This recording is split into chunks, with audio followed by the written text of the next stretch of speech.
guys, promise. Oh my God, sa script. Buto niyo si Director. Adlib no, adlib gani, adlib. Sige na, try otro. Kaya tara.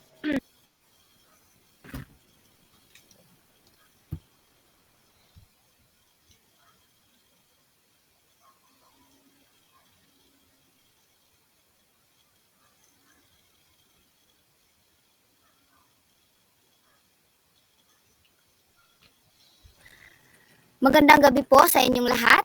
Ako po si Crystal Jade Vicohen at kasama ko ang aking kapwa-host, si Derrickson Carmelotes.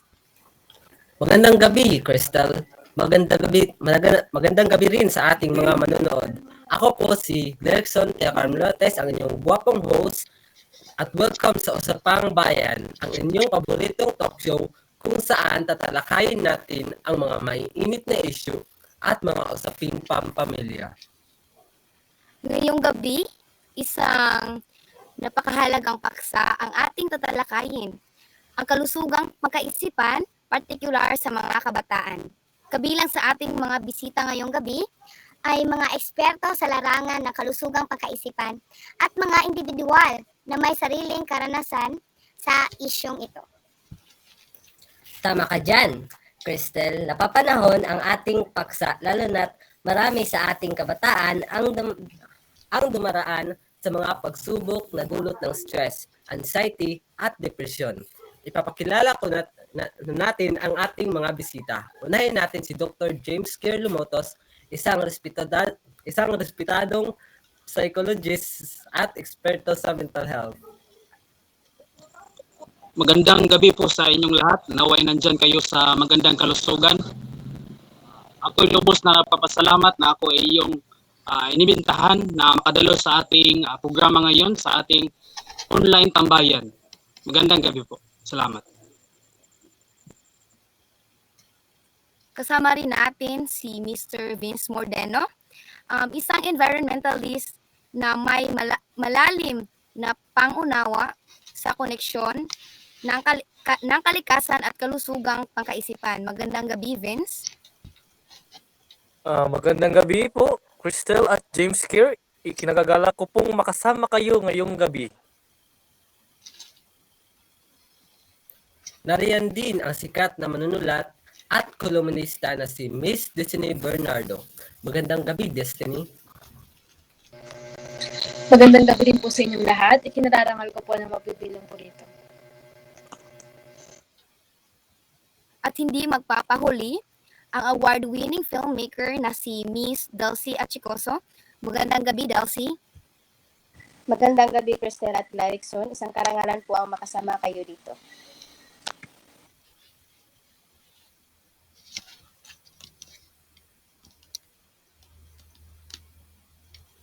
Okay, meron din tayong tatlong bagong bisita ngayong gabi. Unahin natin ang respected community leader na si Mr. Marvin Parparan. Magandang gabi, Marvin. Magandang gabi po sa inyong lahat. Maraming salamat po sa pagkakataong ito. Kasama rin natin ang public health expert na si Mr. Ralson Byron Jr. Magandang gabi, Ralson. Magandang gabi po. Salamat sa inyong pag-anyaya sa akin. At panghuli, kasama natin ang batang negosyante na si Mr. Ryan Bahian. Magandang gabi, Ryan. Magandang gabi po sa lahat. Maraming salamat po sa pag-imbita dito sa akin. Napakainit ng gabi na ito, right guys? Sobrang init. Yes, sobrang init talaga. Yes, sobrang init. So, kailangan natin mag-shake. Shake. Ngayon, pag-usapan natin ang mga issue ng mental health sa mga kabataan. Simula natin kay Dr. James Kerr Lumotos. Maaari mo bang ibahagi sa amin kung gaano kahalaga ang mental health lalo na sa mga kabataan sa panahon ngayon? Salamat, Crystal. Ang kalusugang pangkaisipan ay isa sa mga pinakamahalagang aspeto ng kabuuang kalusugan ng isang tao. lalo na sa mga kabataan sa panahon ng pandemya at mga makabagong teknolohiya. Maraming kabataan ang dumaraan sa stress, anxiety at depression. Ang mga ito ay dulot ng iba't ibang salik gaya ng academic pressure, social media at kawalan ng sapat na suporta mula sa pamilya at komunidad. Mahalagang maunawaan natin na ang kalusugang pangkaisipan ay kasing halaga ng pisikal na kalusugan. Ang isang malusog na pag-iisip ay nakakatulong sa kabuwang pag-unlad ng isang individual. Napakagandang punto, Dr. James Kerr. Destiny, bilang isang manunulat at kolumnista, paano mo ginagamit ang iyong plataforma upang maiparating ang mga issue ng mental health sa mga kabataan?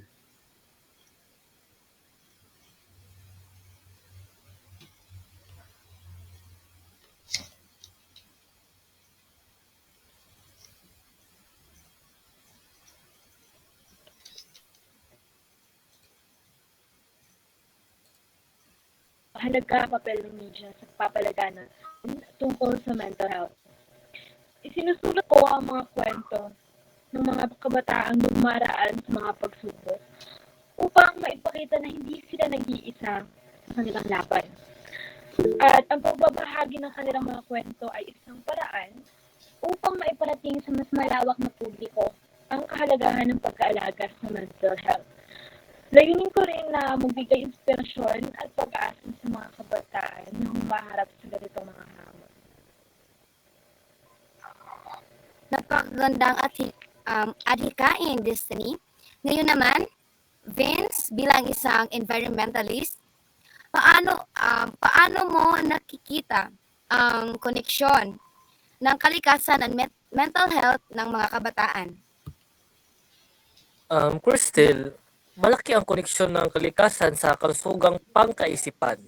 Ang pagkakaroon ng malusog na kapaligiran ay nakakatulong sa pagpapabuti ng mental health ng mga tao, lalo na ng mga kabataan.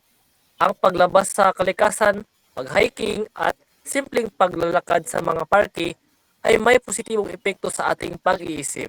Nakakatulong ito sa pagpapababa ng stress at anxiety at nagiging pagkakataon din para sa mga kabataan na makapag-isip-isip at makapag-relax mula sa kanilang mga problema. Kaya mahalaga na protektahan natin ang ating kapaligiran hindi lamang para sa ating pisikal na kalusugan kundi pati na rin sa ating kalusugang pangkaisipan. Okay, so bago tayo magpatuloy, shake muna ng mga kamay dyan at stretching para may energy. Okay. Now, so tunay nga ang malaki ang papel ng kalikasan sa ating kalusugan. Darcy, bilang isang filmmaker, paano mo ginagamit ang iyong mga pelikula upang ipakita ang mga issue ng mental health sa mga kabataan? Lyrickson, sa pamamagitan ng aking mga pelikula, sinusubukan kong ipakita ang mga realidad ng ating lipunan. Kabilang na ang mga issue ng mental health sa mga kabataan. At ang aking sining ng pelikula ay isang makapangyarihang kasangkapan upang maipahayag ang mas malalim na kahulugan ng ating pagkatao at ang ating mga karanasan. Sa aking mga pelikula, ipinapakita ko ang mga kwento ng pag-asa, pakikibaka at tagumpay ng mga kabataang dumaraan sa mga pagsubok sa kanilang mental health. Layunin ko rin na magbigay ng kamalayan at edukasyon sa mga publiko tungkol sa kahalagahan ng pag-aalaga sa mental health. Tunay ngang mahalaga ang agham at pananaliksik sa pag-unawa ng isyong ito. Marvin, bilang isang community leader, ano ang mga proyekto o programa mo para sa pagpabuti ng mental health ng mga kabataan sa inyong komunidad?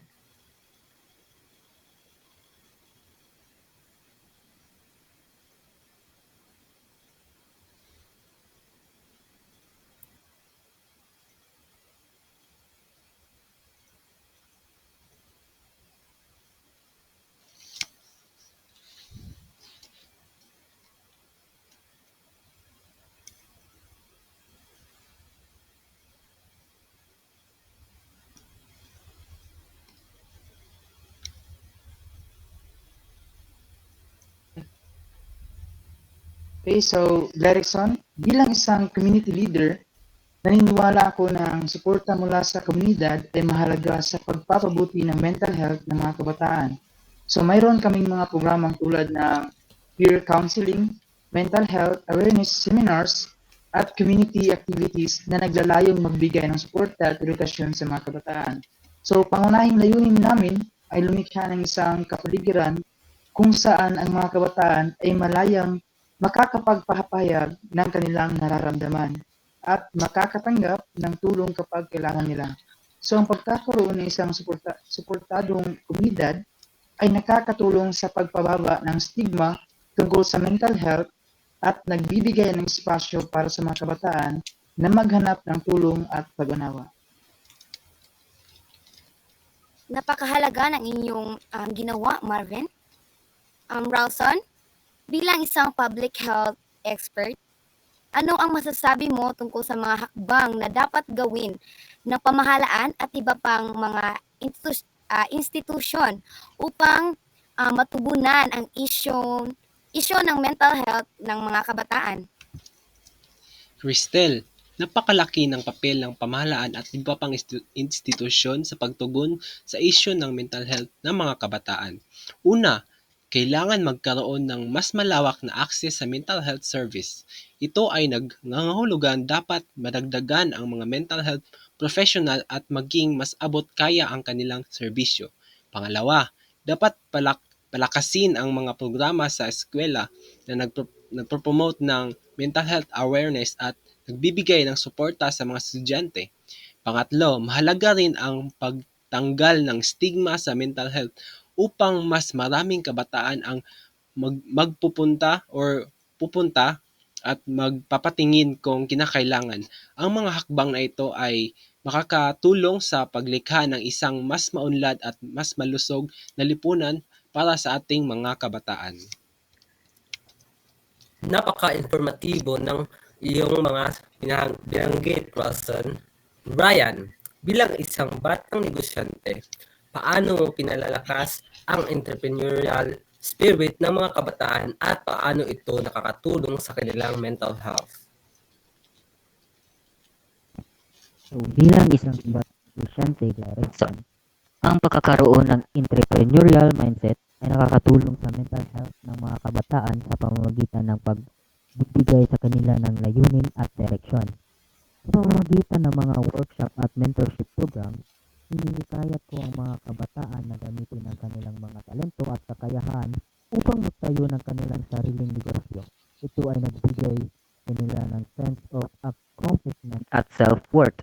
Bukod dito, natututo rin silang mag-handle ng stress at mga hamon sa negosyo na siyang nakakatulong upang mapalakas ang kanilang resilience at mental toughness. Okay, tunay ngang mahalaga ang pagkakaroon ng suporta at pag-unawa mula sa komunidad at mga mahal sa buhay. Maraming salamat sa inyong mga sagot. Bago tayo magtapos, nais ko sanang hilingin ang huling mensahe mula sa ating mga bisita.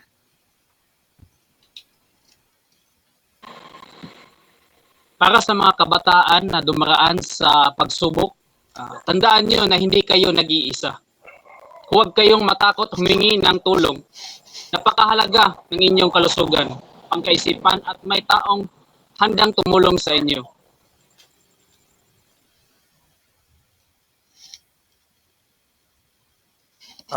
Alagaan natin ang ating kalikasan dahil ito ay may malaking epekto sa ating mental health. Maglaan tayo ng oras upang magipag-ugnayan sa kalikasan para sa mas malusog na kaisipan. Gamitin natin ang ating boses upang ipahayag ang mga issue ng mental health. Ang pagbabahagi ng kwento ay isang makapangyarihang paraan upang makapagbigay inspirasyon at pag-asa.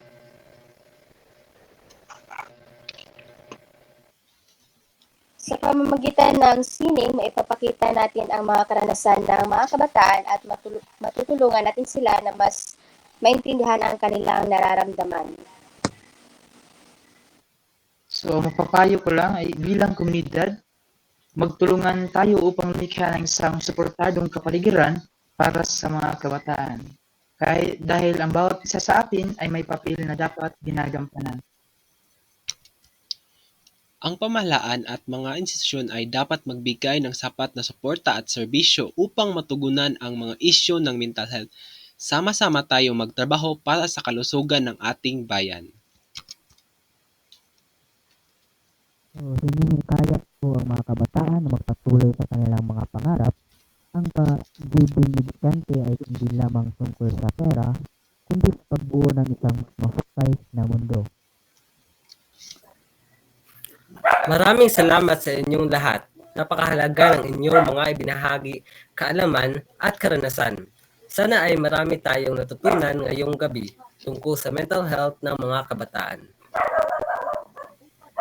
Oo, Glyrexon. Maraming salamat sa ating mga bisita. Patuloy tayong magtulungan upang mapabuti ang kalusugang pagkaisipan ng bawat isa. Magandang gabi po sa inyong lahat at hanggang sa muli dito sa Usapang Bayan. Bayan! Bye!